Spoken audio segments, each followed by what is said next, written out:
Namo tassa bhagavato arahato samma sambuddhassa. Namo tassa bhagavato arahato samma sambuddhassa. Namo tassa bhagavato arahato samma sambuddhassa.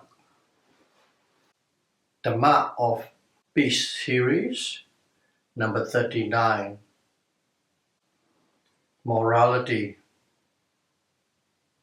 Sila, a process that stops and blocks the sense doors to burn and destroy mental defilements. The process is called Papa. And the person who drives or who practices to drive the mental defilement away is Papaja. The first is a process, the second is a person who practices that. Two new words, I guess. Papa, process. Papaja, the person who practices that. That Papaja refers to Samanera, Bhikkhu. Samanera is novice, Bhikkhu is monk. Bhikkhuni is female monk. And also hermits who renounce the sense pleasure and practice to find the cessation of suffering. At Buddha's time, they are Papaja. So there are quite a few categories at Buddha's time: little novice monk, fully ordained monk, fully ordained female monk, and also hermit. They are all Papaja. But nowadays, only some novice monks and monks practice to eliminate mental defilements. Kilesa, mental defilement, kilesa. To eliminate mental defilement, samatha practice is also good, but it will eliminate mental defilements temporarily, not permanently. Monks and novice practice vipassana and attained insight, path fruition, and nibbana during sasana, including bhikkhuni, female monks. Monks, female monks, and novice monk. They practice vipassana because that's what Buddha's taught, and attain insights to the nature of mind and matter, path, megha, fruition, phala, and also finally nibbana at the time of during sasana. As long as the Buddha's teaching is there, people can attain that. Visisati Sutta, the name of the sutta. And Visisati Sutta shows how yogis must practice this vipassana meditation by using an analogy of a carpenter and his wood handle chisel. In Pali it's called pekku, but I don't exactly know how to use the word chisel, a tool that carpenter use quite often. Carpenter uses his chisel all the time, every day, quite often during the day, because that's one thing he needs. As years pass, he will see his handprint on the chisel handle, like decades and decades of time pass. He used the same chisel, and finally he began to see the handprint where he holds it.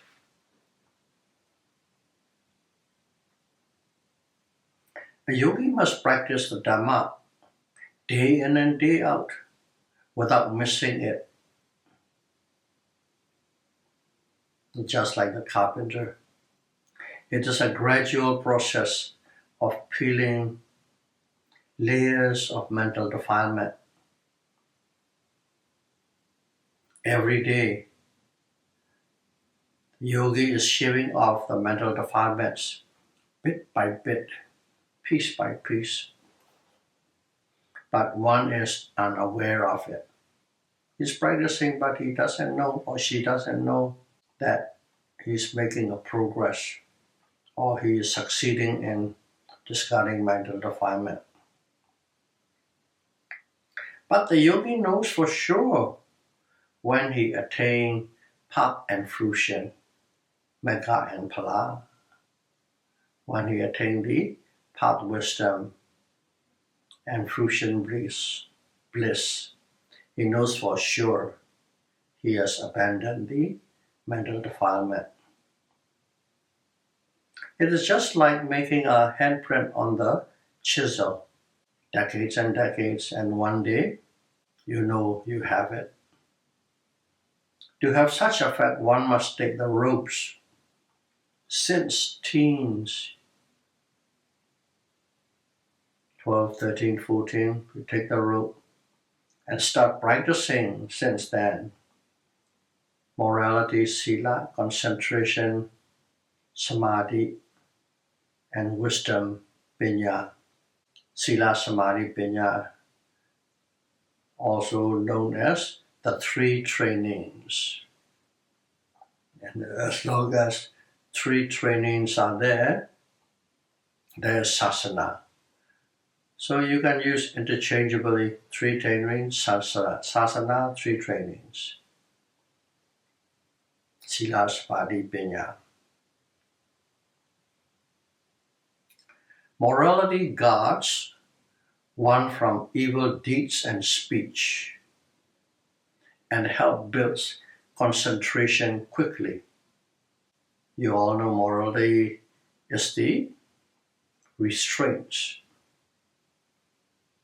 or avoiding the evil deeds, the 5 precepts: not killing, not stealing, no sexual misconduct, no false speech, and no intoxicant. Keeping those 5 precepts, keeping that Sila, morality of 5 precepts, will prevent one from doing evil deeds and speech. That's what morality protects you from, evil deeds and evil speech. And also, if those people go into meditation, they will attain samadhi, concentration, quite quickly. This concentration and mental development in Pali is bhavana. Samadhi and bhavana, concentration and mental development, makes the mind pure. One endowed with morality is happy and has a clear mind upon reflecting it. Buddhists typically observe precept.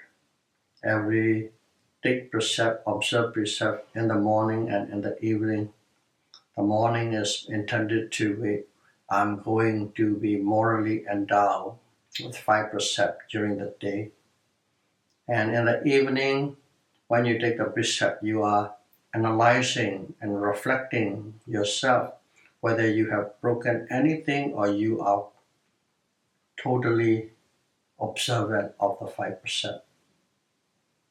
And when one finds that he or she has not broken any precept during that period, You feel happy, you feel satisfied.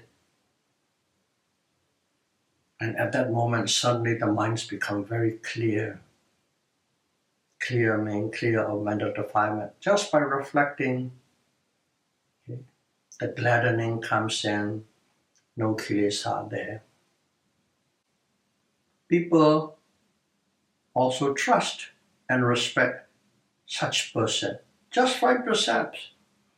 If people know that this person is never broken 5%, so as long as they know, suddenly the trust and respect towards that person arise.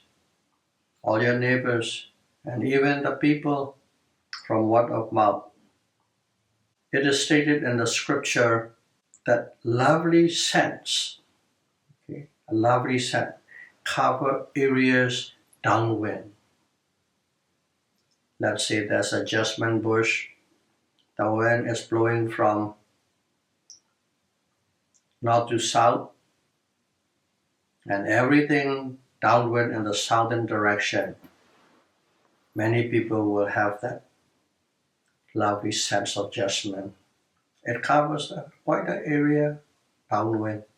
And the news of the person who conduct is supreme. That means not just observing one day or 1 month or 1 week, for a long period of time. If the conduct is supreme, that news travels in 10 directions, 8 directions horizontally, downwards, lower realms, upwards, deeper realms. To that level, the news travel. And related to that, I will convey a story at the time of Buddha. The story is about Venerable Mahakassapa. And Mahakassapa he observed his 227 rules and regulations, conducts, called Vinaya. To perfection, he even got let's call it a title. These titles can be given only to one person among all. A distinguished title as a supreme conduct holder. And Mahakassapa has that. Nobody come close to him. He watched that much about his rules, regulations, and Vinaya of a monk. So that is how he was, to the point of the Buddha has to give him a title, Supreme Conduct Holder. Once Mahakassapa was residing in a cave on the slope of Vavra mountain near Rajagaha. In other words, that is where he stay and meditate. His shelter is in a cave on a mountain slope, and it's not too far from the city of Rajagaha. That's what he was saying. And also, arahants, any arahants, in other words, one who has completely eliminated and abandoned mental defilement, is arahant. When arahant rises from fruition, the mind is absolutely pure. When arahant rises from the fruition, because path is you only have once. Fruition is the resultant of the bliss or the rewards or the result from that attainment. And they go into it, and when it comes out of it, the mind and also mental associates and also mind-made matter are absolutely pure. What it means is, going into bliss means it enjoys the total cessation of mind and matter. Nirodha Samapa.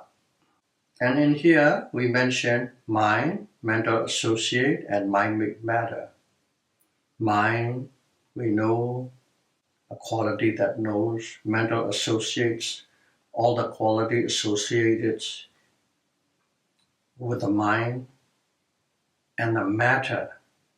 Matter is mind-made matter, because there are four causes of matter. One is the matter you get because of the karma you have done before.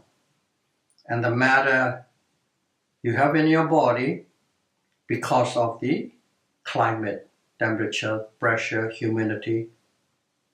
And also the matter you have in your body due to the nutrition or the food intake. 3. And another one is mind-made matter. Whenever the mind thinks or leads or intends, a certain matter goes into operation. That's called mind-made matter. So when Arahant goes into cessation or fruition, the mind ceased. All the mental associates ceased. And one of the four types of matter, mind-made matter, also ceased.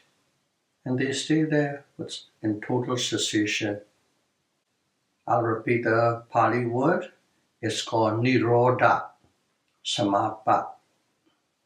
And then when they come out of that, the mind is exceptionally pure. Not only the mind is pure, their volition is supremely powerful at that time. Because of the purity of that mind, exceptional purity of mind, volition, cetana. If they have any volition, that volition is supremely powerful. So powerful to the point of, if there is somebody happen to meet the Arahant at that time, offer something and wish for something, that wish is fulfilled. It is not that Arahant granted that person, but it is the power of that volition and the power of the purity of the mind, automatically through cause and effect. That wish is fulfilled instantly. That powerful. So this is just a little process of an Arahant when they go into the fruition and when they come out of the fruition. Now we'll pick up the Mahakassapa again. One day Mahakassapa arose from the fruition bliss. Again too, I'll inject another little routine. Arahants, when there is any activities or jobs to do to help other people's related to Dhamma, they'll be helping and teaching and conducting whatever needed. And when they have nothing to do, in other words, nobody is asking them, approaching them, at that time they always go into that Nirodha Samapa, cessation. That is where they dwell. They don't just sit there and idly thinking about this or thinking about that. That is also another routine of an Arahant. So Mahakassapa too, he helped when he could, when there is a situation to help. If not, he goes into that bliss. And one day when he came out of the bliss, an old and poor grandpa and grandma, in other words, very, very old, met him and offered him meals. Okay, they offer the meals. And at the same time, they wish a wish. They wish not for anybody, for themselves. They wish for themselves the incomparable splendor of any Seka. Seka is the king of the Devas, and their splendor is enormous because they have great merits. They have done many wholesome things in the past. But this grandpa and grandma wish that they have a splendor superior to any previous king of the Deva that had existed. That's the wish. Of course, when they wish that, automatically it is fulfilled. The Arahant Mahakasapa doesn't have to be your wish be fulfilled. No need to say that. It is simply a process, cause and effect go through. However, the odor of the food was so extraordinary, in other words, very lovely, very aromas. Mahakasapa knew that this old and poor-looking couple is not human. It is Sakka, king of the Deva. King of the Deva, they manifested themselves as an old grandpa and grandma and came and wished because they know the procedures, so they like to take opportunity and do it. So Mahakasapa scolded them, and how he scolded was by uttering, saying, "Why are you guys stealing the boom from genuinely needed people?" That's all he said. In other words, Sakka doesn't need that kind of a wish fulfilled. They already have it, but they're greedy. They want more and more. But there are lots of really needy people in this world. Why are you stealing from them? If they are not there, there might be somebody come in and somebody who really need it might be wishing it. That is a scolding. I use the word scolding. But he just uttered. But regardless, the Sakka and his wife wish were fulfilled already. So that was the accident that happened in a cave on a mountain slope. But the Buddha was at that time residing in the Veluvana forest monastery, quite a distance from that mountain. The Buddha knew about Mahakasapa incident, what had happened. So he told the story to the bhikkhus in the evening Dhamma gatherings. So that's another little routine. When the Buddha and the monks reside somewhere in the evening, they gather and Buddha give them let's call it a Dhamma talk every evening to inspire them, to teach them, and so on. So in the evening Dhamma gathering, Buddha told the bhikkhus about this Mahakasapa incident to inspire and take it as a model to uphold the Vinaya. Because Vinaya is the lifeline of Sasana. Vinaya is the bloodstream of Sasana.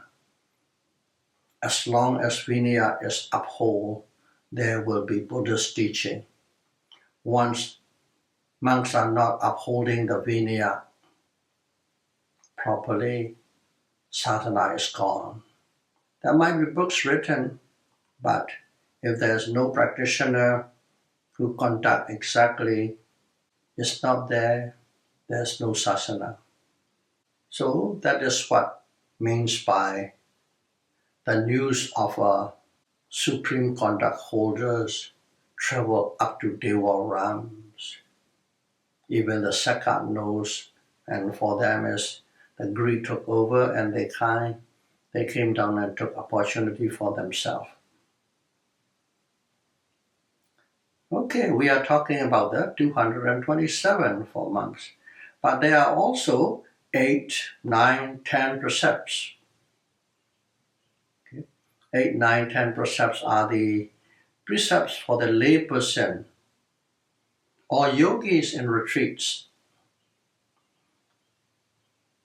Yogis, if they are family member, ordinarily they try to observe 5 precepts, but in retreat they observe 8 or 9 or 10 precepts. But mind you, these 8, 9, and 10 are not necessary for retreats. If one wishes it, it can be extended and observed daily in your daily life. This Vinaya 227 precept belongs to Bhikkhu monks. So each class of people or person have their own category of precepts. So each class must observe the precepts accordingly.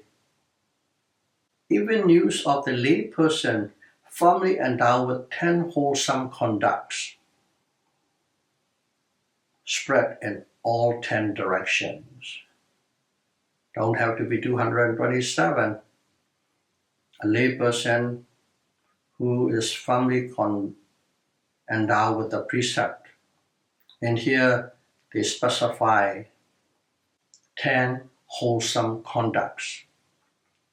In other words, there are 3 physical. 3 physical is not killing, not stealing, cheating, robbing, no sexual misconduct. It doesn't stop there. Not killing, but safeguards other people's lives. It's not only not stealing, it gives and shares with others. Not only sexual misconduct, you spread that information to all and safeguard the people around. In other words, it goes from not doing to the expansion to the opposite direction of positivity. And full verbal, we all know, not lying, no slandering, no harsh words, rude words.